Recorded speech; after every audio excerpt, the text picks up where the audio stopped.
अस्सलाम वालेकुम स्टूडेंट्स, क्या हाल है बेटा? ठीक ठाक हैं? उम्मीद करता हूँ कि आप लोग बेटा खैर आफियत से होंगे। बेटा आज हम 1.3 एक्सरसाइज सबसे इम्पोर्टेंट टॉपिक आपके साथ डिस्कस करने जा रहा हूँ। सबसे पहली बात कि सैंडविच थ्योरम क्या होता है, हम इसको डिस्कस करेंगे। फिर उसके बाद हम ये वाला सबसे इम्पोर्टेंट प्रूफ सॉल्व करने जा रहे हैं, limit theta tends to 0 sine theta और थीटा इज इक्वल टू 1। इस थ्योरम के अंदर सैंडविच टेक्निक यूज़ होती है, इसलिए उससे पहले सैंडविच टेक्निक को एक्सप्लेन करना, उसको बताना बहुत ज़रूरी है। अक्सर बच्चा जो कंफ्यूज होता है इन दोनों बातों के अंदर कि बाज़ दफ़ा पेपर में डेफिनेशन आती है एक्सप्लेन दी सैंडविच थ्योरम, तो जस्ट आप लोगों ने सिर्फ इस बात को एक्सप्लेन करना होता है, उसका इस फार्मूले से कोई लिंक नहीं है। बल्कि ये जो सैंडविच टेक्निक है ये limit theta tends to 0 sine theta और थीटा इज इक्वल टू 1 इसके अंदर यूज़ होता है। ठीक होगी बात? तो आइए सबसे पहले देखते हैं कि सैंडविच टेक्निक क्या है। तो सैंडविच टेक्निक में अगर बेटा हम बात करते हैं तो यहाँ पे देखिए हम ये कहते हैं कि let F G and H be of functions such that, हम ये कहते हैं कि एफ जी एफ एच जो है ना ये फंक्शन ऑफ एक्स है हमारे पास।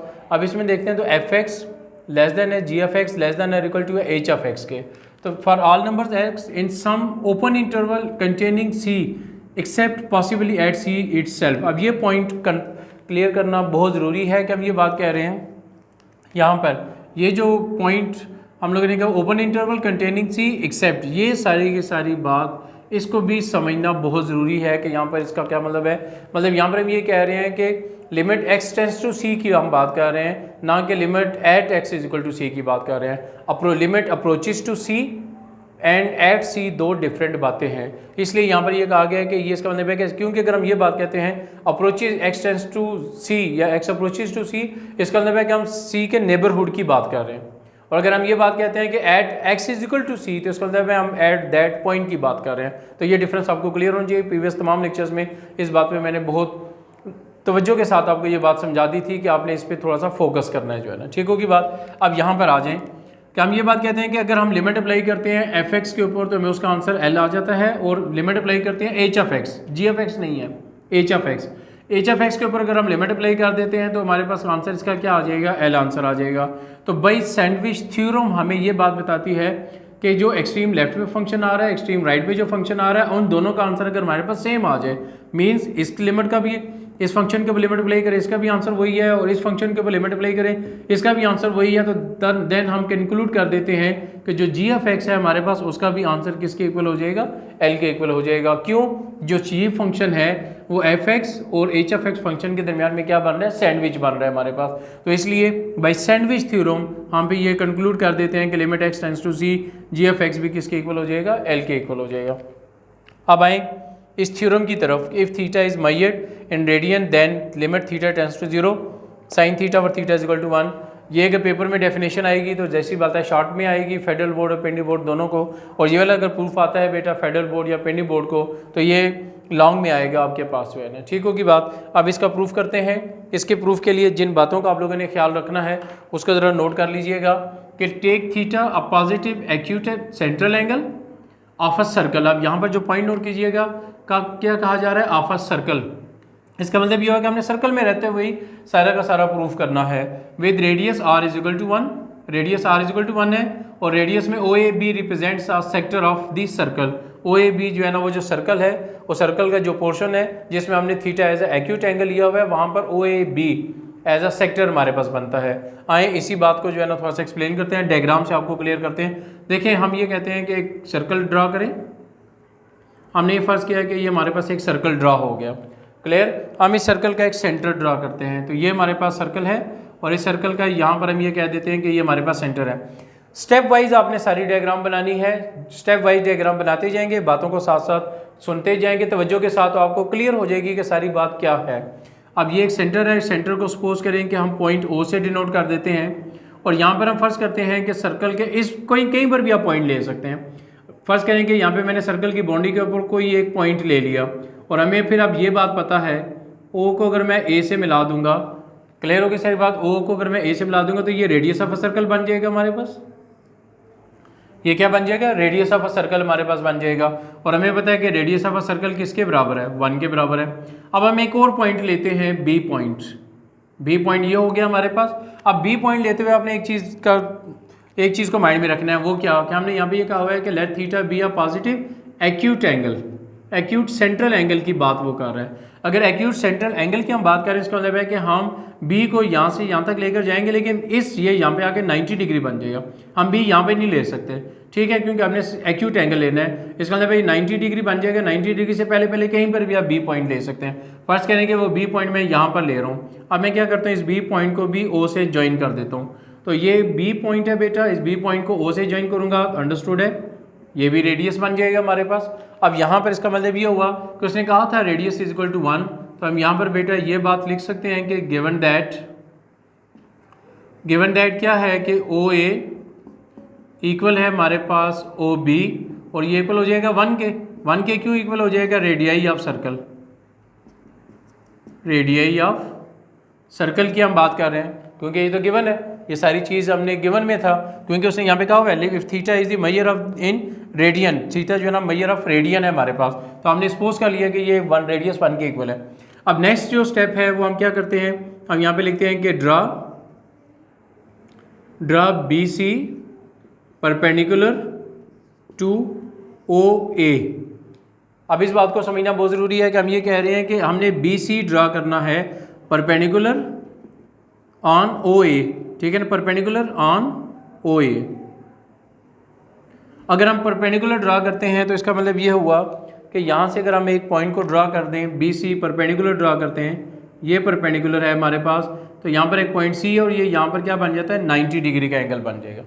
कौन सा एंगल बन जाएगा हमारे पास, 90 डिग्री का। और ये यहाँ पर पॉइंट नोट करें, यहाँ पर एक ट्राइंगल आपके पास बन चुकी है ओ सी बी, और आपको ये बात पता होगी कोई भी ऐसी ट्राइंगल जिसमें एक एंगल 90 डिग्री का होता है वो राइट एंगल ट्राइंगल बनती है।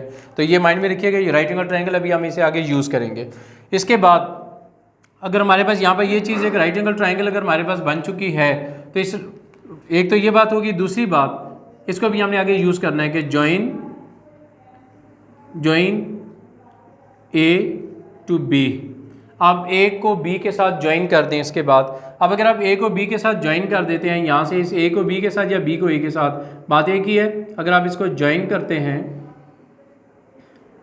ए को बी के साथ ज्वाइन अगर आप करते हैं बेटा, तो आपने ये देखा होगा कि यहाँ पर आपके पास एक और भी ट्राइंगल जनरेट हो चुकी है। अब ये ट्राइंगल कौन सी है हमारे पास, ये ट्राइंगल हमारे पास बेटा बनती है ओ ए बी। अब इस ट्राइंगल को भी आपने माइंड में रखना है, क्योंकि आपने इसको भी यूज़ करना है। फिर इसके बाद हम नेक्स्ट क्या स्टेप करते हैं, नेक्स्ट स्टेप हम ये करते हैं कि हम ये कहते हैं कि प्रोड्यूस बी टू पॉइंट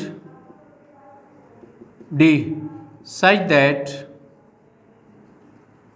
अब ये जो बी पॉइंट है इसको प्रोड्यूस कर दें, प्रोड्यूस करते करते वहाँ तक लेके चले जाएं सच दैट, ठीक होगी बात, सच दैट कि हम यहाँ पे ये बात कहते थे कि इसको प्रोड्यूस करते हैं। फॉर एग्जाम्पल आप प्रोड्यूस करते हैं कहीं पर भी लेके चले जाएं, मतलब जिस डायरेक्शन में ये ओ बी जा रहा है, जाहिर सी बात है ये लाइन कहीं पर भी जा सकती है, आप इसको प्रोड्यूस करते करते लेके चले गए। लेकिन आपने इसको इस तरह लेके जाना है कि यहाँ से अगर आप परपेंडिकुलर ड्रा करते हैं ए डी, तो वो ओ ए के ऊपर परपेंडिकुलर हो जाएगा हमारे पास, ठीक है। हमने क्या कह रहे हैं, produce B to point D such that A D perpendicular हो जाएगा हमारे पास किसके ऊपर, ओ ए के ऊपर। इसका मतलब ये होगा कि यहाँ से अगर आप एक पॉइंट को अगर हम मिला दें तो ये वाला पॉइंट ऊपर जाएगा, और यहाँ से हम इसी पॉइंट को एक नाम दे देते हैं कि हमने इस तरह परपेंडिकुलर ड्रा करना है कि वो ए के ऊपर पॉइंट ए के ऊपर परपेंडिकुलर होगा। तो आप इसको यहाँ पॉइंट पे लेके चले जाएंगे, तो ये पॉइंट डी हमारे पास यहाँ पर बन जाएगा। तो अब यहाँ पर देखें तो ये ए डी, ये ओ ए, क्या इसके ऊपर ये परपेंडिकुलर हो गया या नहीं हो गया। अब जो पॉइंट नोट करना आप लोगों ने, चूंकि हमने ये बात कही है कि ए डी परपेंडिकुलर है ओ ए के ऊपर बेटा, तो इसका मतलब ये हुआ कि ये जो पॉइंट ए है इसके ऊपर भी 90 डिग्री का एंगल बन जाता है। जब पॉइंट ए के ऊपर 90 डिग्री का एंगल बनेगा, इसका मतलब क्या हुआ, ओ ए डी ये एक राइट एंगल ट्राइंगल आपके पास बन जाती है। अब आए राइट एंगल ट्राइंगल की प्रॉपर्टीज़ को यूज़ करते हुए इसके अंदर मजीद रिजल्ट्स को कंक्लूड करते हैं, रिजल्ट निकालते हैं। अब हम ये कहते हैं कि इन राइट ट्राइंगल, अगर हम राइट ट्राइंगल बेटा बात करते हैं ओ सी बी की, अगर हम बात करें in right angle O C B, तो हमें ये बात आइडिया हो रहा है कि साइन थीटा जो है ना ये बराबर हो जाता है हमारे पास परपेंडिकुलर ओवर हाइपोटेन्यूज। और अगर आप इस फिगर को देखें और इस ट्राइंगल को देखें जो ओ सी बी है, इसमें परपेंडिकुलर क्या बन रहा है हमारे पास, बी सी। और हाइपोटेन्यूज को देखें तो हाइपोटेन्यूज क्या बन रहे हैं, ट्राइंगल ओ सी बी को आपने बेटा फोकस करना है, तो वो क्या बन रहा है हमारे पास, ओ बी। हम यहाँ पे ये बात बता चुके हैं, ओ बी किसके इक्वल है, 1 के इक्वल है। तो क्या मैं इसको लिख सकता हूँ यहाँ पर बी सी 1 के बराबर है, तो क्या मैं यहाँ पर दूसरे लफ्ज़ों में कह लें ये रिजल्ट निकाल सकता हूँ कि B C is equal to हो गया हमारे पास यहाँ पर साइन थीटा। इसको मैं बेटा इक्वेशन नंबर 1 का नाम दे देता हूँ। अब जो रिजल्ट मैंने राइट एंगल ट्राइंगल में यूज़ करते हुए ओ सी बी से निकाले हैं, इसी तरह के कुछ रिजल्ट हम राइट एंगल ट्राइंगल जो एक और जनरेट हुई है ओ ए डी, इसमें से हम लोग भी कुछ रिजल्ट इसके निकालेंगे, वो देख लीजिएगा।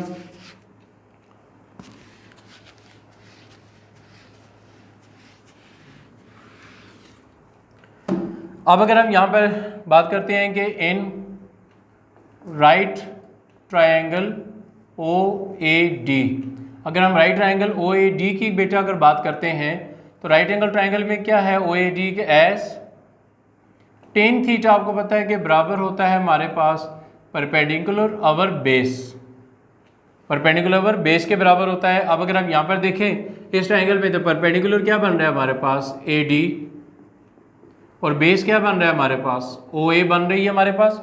अब हमारे पास भी ये इक्वल हो जाएगा यहाँ पर ए डी डिवाइडेड बाई 1।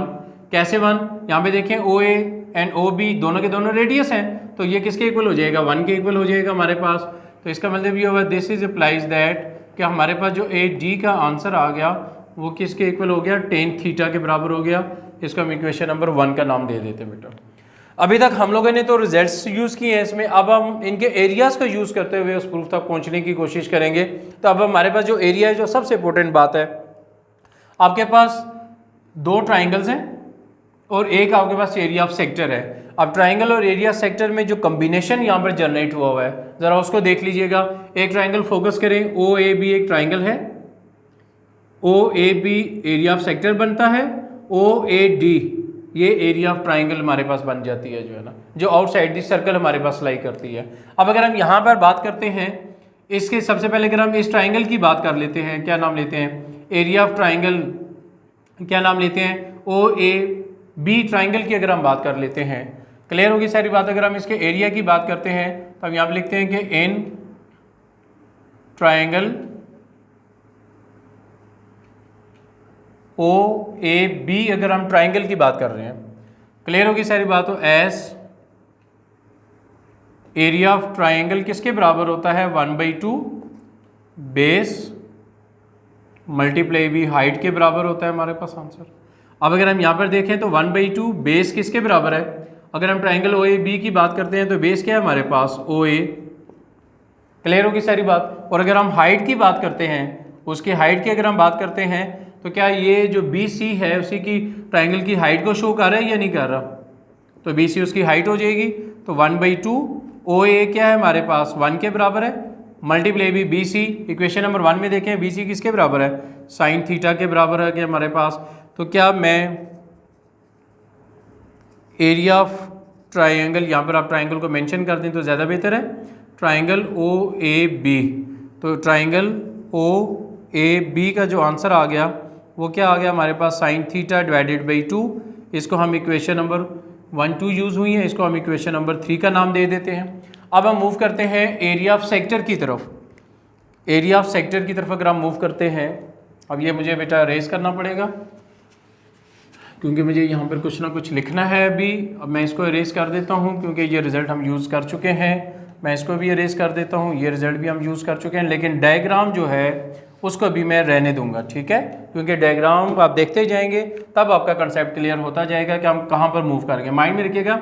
अब हम ओ ए बी की पे ही मूव कर रहे हैं, यहाँ पर भी ओ ए बी था लेकिन यहाँ पर ये ट्राइंगल थी, जबकि यहाँ पर सेक्टर है। सेक्टर क्या होता है कि दो स्ट्रेट लाइंस होती हैं और तीसरी लाइन कर्व की सूरत में आती है तो वो सेक्टर बन जाती है। यहाँ में देखें ओ ए भी स्ट्रेट है, ओ बी भी स्ट्रेट है और ये कर्व की सूरत में हमारे पास लाइन आ रही है, ये ब्लू लाइन जो यहाँ पर आ रही है, तो ये एरिया ऑफ सेक्टर को रिप्रेजेंट करेगा। तो हम यहाँ पे लिखते हैं कि एस एरिया ऑफ सेक्टर किसके बराबर होता है, 1/2 आर स्क्वायर इंटू थीटा के बराबर होता है। और ये कोई नया फार्मूला नहीं है, आप लोग फर्स्ट ईयर में 9.1 exercise question number 14 prove that area of sector बराबर होता है 1/2 R square into theta, first year में आप लोग इसका प्रूव भी कर चुके हैं जो है ना। तो अब हमारे पास फिर क्या आ जाएगा, यहाँ पर 1/2 इंटू 1 का स्क्वायर इंटू क्या हो जाएगा थीटा। तो हमारे पास यहाँ पर आ जाएगा फिर area of sector is equal to theta divided by 2, और इसको हम इक्वेशन नंबर 4 का नाम दे देते हैं।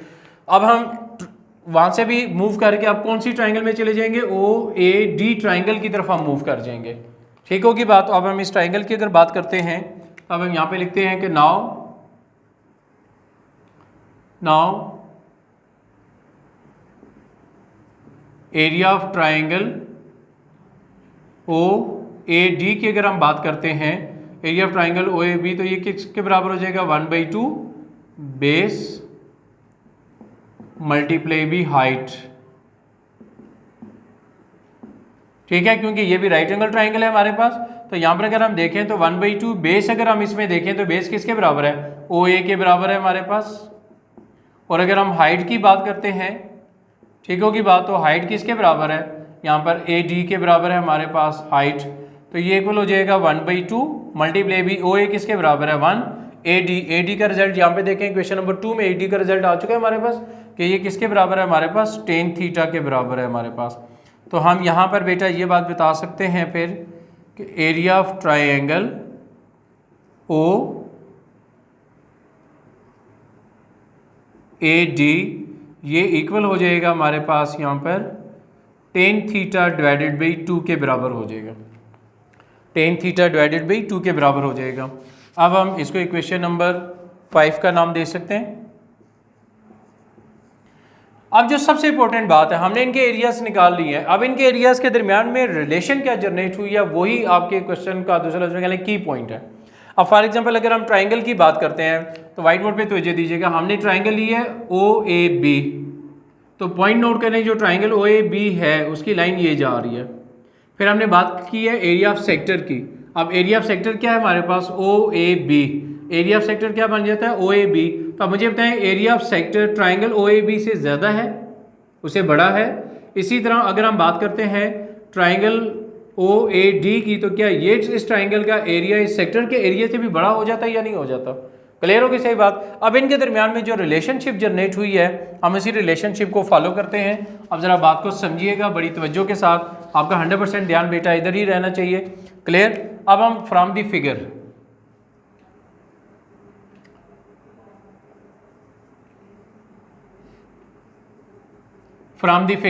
अगर हम फिगर की बात करते हैं बेटा, तो क्या area of triangle O A B less than हो जाएगा हमारे पास यहाँ पर area of sector O A B less than हो जाएगा हमारे पास यहाँ पर। अब इसको बेटा मैं अरेज कर रहा हूँ क्योंकि मुझे वंस अगेन ये जगह चाहिए लिखने के लिए। तो अब लेकिन आपके माइंड में रहनी चाहिए डायग्राम को मैंने रेज नहीं किया क्योंकि ये मोस्ट इंपॉर्टेंट डायग्राम है, इसको साथ साथ देखते जाएंगे तब पॉइंट क्लियर होगा। अब ये लेस देन हो जाएगा हमारे पास यहाँ पर area of triangle O A D के। अब यहाँ पे देखिए हमने area of triangle O A B निकाल चुके थे। Area of triangle O A B का जो हमारे पास आंसर आया था वो क्या था हमारे पास यहाँ पर 1/2 साइन थीटा के बराबर था हमारे पास। जबकि area of sector of O A B को अगर हम देखें तो इसका आंसर किसके बराबर था हमारे पास θ/2 के बराबर था हमारे पास। जबकि यहाँ पर अगर हम बात करते हैं area of triangle O A D की बात करते हैं तो area of triangle O A B हमारे पास क्या बन जाता है, area of triangle O A B हमारे पास क्या बन जाता है, इसका भी हमने आंसर निकाला था बल्कि ये सामने लिखा हुआ है area of triangle O A D tan theta divided by 2 बन जाएगा हमारे पास। tan थीटा डिवाइडेड बाई क्या हो जाएगा 2 हो जाएगा हमारे पास। अब जो सबसे इंपॉर्टेंट बात है, अब यहाँ पे इसको क्या लिख सकते हैं कि sine theta divided by 2 is less than हो जाएगा हमारे पास theta divided by 2 is less than हो जाएगा हमारे। ये जो बात लिखी हुई है क्या मैं इस बात को लिख सकता हूँ sine theta divided by 2 into cos theta लिखा जा सकता है। टेन थीटा को हमने साइन थीटा और कास थीटा में चेंज कर दिया। अब हम क्या काम करते हैं, इस पूरी डायग्राम को हम 2/sin थीटा से पूरी ये जो एक्सप्रेशन हमारे पास लिखी हुई है इसको हम 2/sin थीटा से डिवाइड करवा देते हैं। तो अब हम यहाँ पे लिखते हैं कि डिवाइडिंग बाई 2/sin थीटा। अगर हम इसको 2/sin थीटा से डिवाइड करवा लेते हैं तो हमारे पास यहाँ पर क्या आ जाएगा, इसको अगर हम डिवाइड करवा देते हैं तो 2/sin थीटा से यहाँ पर आंसर क्या आ जाएगा, 1 आ जाएगा हमारे पास। अगर हम इसको डिवाइड करवा देते हैं तो हमारे पास ये 2 तो कैंसिल आउट हो जाएगा इससे, ये थीटा है इसके नीचे क्या आ जाएगा हमारे पास, sin थीटा हमारे पास आ जाएगा। इज लेस देन, जब इसको कैंसिल आउट करें sin थीटा कैंसिल आउट हो जाएगा हमारे पास। क्लियर हो गई, इससे ये 2 इस 2 से कैंसिल आउट हो जाएगा तो क्या बच जाएगा मेरे पास यहाँ पर 1/cos थीटा मेरे पास आ जाएगा। क्या बच जाएगा हमारे पास, 1/cos थीटा हो जाएगा। अब हम क्या काम करते हैं, taking reciprocals on both sides, on both sides he taking reciprocals.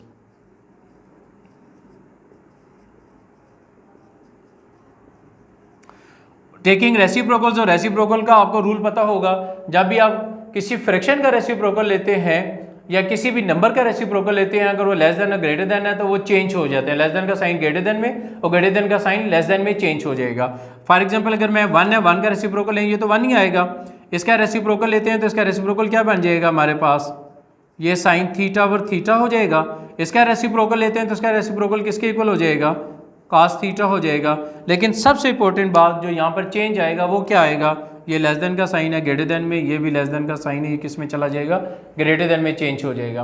और हम सब एक और बात क्या लिख सकते हैं इसी के बाद, इसको मुझे अब अरेज करना पड़ा बेटा सारा।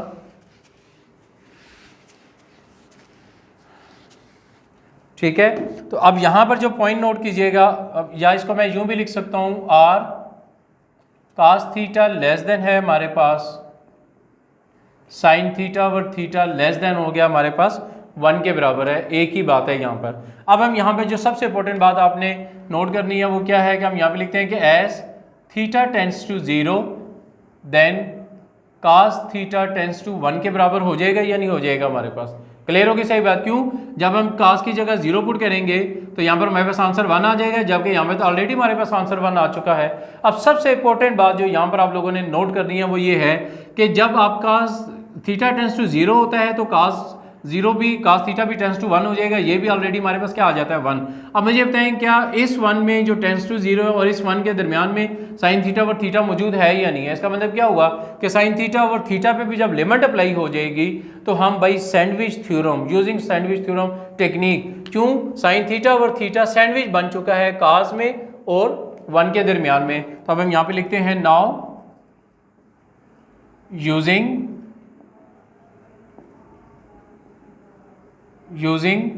Sandwich technique. अगर हम सैंडविच टेक्निक को यूज़ करते हैं, क्लियर होगी सारी बात, तो क्या हमारे पास limit theta tends to 0 sine theta divided by theta is equal to 1 बन जाएगा बेटा या नहीं बन जाएगा। और यही हम लोगों ने प्रूफ करना था। और एक लास्ट लाइन में हम लोगों ने जाके सिर्फ इस पॉइंट पे जाके हम लोगों ने बेटा क्या काम किया, सैंडविच टेक्निक को यूज़ किया है, जिसको हमने पहले एक्सप्लेन कर दिया। और यही सारे आपके पास थ्योरम था कि भाई सैंडविच थ्योरम, सैंडविच टेक्निक को यूज़ करते हुए यहाँ पर उसके रिजल्ट को limit theta tends to 0 sine theta theta is equal to क्या बन जाएगा, 1 के इक्वल हो जाएगा। यही प्रूफ बेटा हम लोगों ने करना था। उम्मीद करता हूँ बेटा कि आप लोगों को ये प्रूफ समझ में आया होगा। इस प्रूफ से रिलेटेड सारे के सारे क्वेश्चन मैंने नेक्स्ट लेक्चर में आपको सॉल्व करवा दिए हैं। तो उम्मीद करता हूँ कि ये प्रूफ आपको समझ में आया होगा बेटा। बाकी आज के लिए आपका इतना ही काम था। नेक्स्ट वीडियो में इंशाल्लाह मैं एक और प्रूफ करेंगे, वो वीडियो भी आप लोगों ने लाजमी देखनी है, ताकि वो प्रूफ मोस्ट इंपॉर्टेंट प्रूफ है, उससे रिलेटेड सिर्फ एक ही क्वेश्चन है, मतलब वही प्रूफ है, आएगा पेपर में तो वही आएगा, अदरवाइज नहीं आएगा। उम्मीद करता हूँ कि प्रूफ समझ में आया होगा। अल्लाह ताला आपको और हम सबको हिफ्ज़-ओ-अमान में रखे। ओके बेटा, अल्लाह हाफिज़।